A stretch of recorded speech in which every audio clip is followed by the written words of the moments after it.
Everyday Survival by Laurence Gonzales. Narrated by Kevin T. Collins. The discovery of iron brought grief to men. Herodotus. Prologue. When I was finishing this book, I went to stay in a house on the Outer Banks in North Carolina so that I could work far away from the distractions of daily life. The house was on the dunes above the beach, and I could sit and write and listen to the surf as it thundered beneath my window, while the constant wind blew the tops off the waves. Out on the deck, I'd watch the pelicans, big and prehistoric-looking, wheel around their circuit from south to north and back again. In the angled light of afternoon, pods of dolphins leapt and dove, and children played in the waves, while I fretted about the rip currents carrying them out to sea. When I wasn't working, I took long walks on the beach or up and down the towering dunes just to the north, where the hang gliders launched, not far from where the Wright brothers first took flight. Jockey's Ridge State Park has the tallest sand dunes in the eastern United States, some of them 100 feet high. But many were more modest hills, and in places they crowded together, creating networks of shadowed pathways that led into wooded areas or out onto great tumbling expanses of seagrass and live oak and even prickly pear cactus. Catbirds called from the loblolly pines, and lizards left twisted trails that looked like an ancient language scratched in the sand.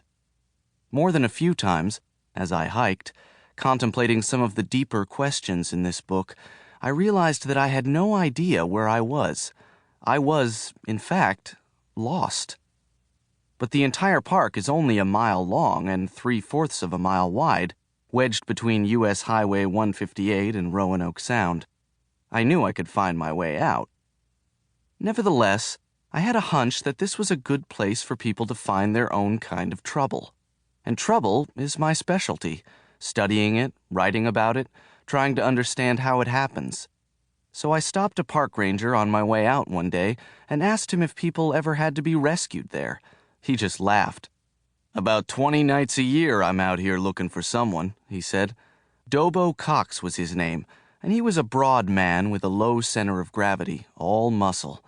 He would be hard to knock over. In his mid-30s, he had a great bald head and a naturally infectious smile behind wraparound sunglasses.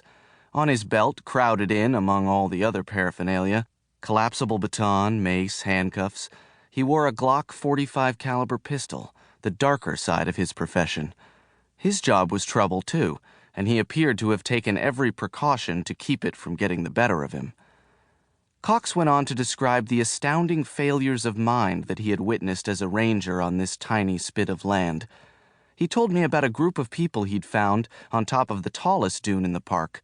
They had noticed that they could see the Atlantic Ocean to the east of the park, and asked him if the water to the west was the Pacific Ocean. He said he had rescued numerous people who'd become lost and were unable to think through their panic and realized that they were only a short walk from a heavily traveled road. You can hear the cars. He told me that I'd be surprised at the number of people who asked him how far it was between the mile markers on that road. Cox seemed to take it all with good humor, but he also seemed a bit in despair at the human condition. He said people come here suffering from what he called a vacation state of mind, where all the old rules are suspended. Referring to the numerous injuries, mostly minor, that occur on the big dune, he said, "Yes, gravity still does apply here, even when you're on vacation."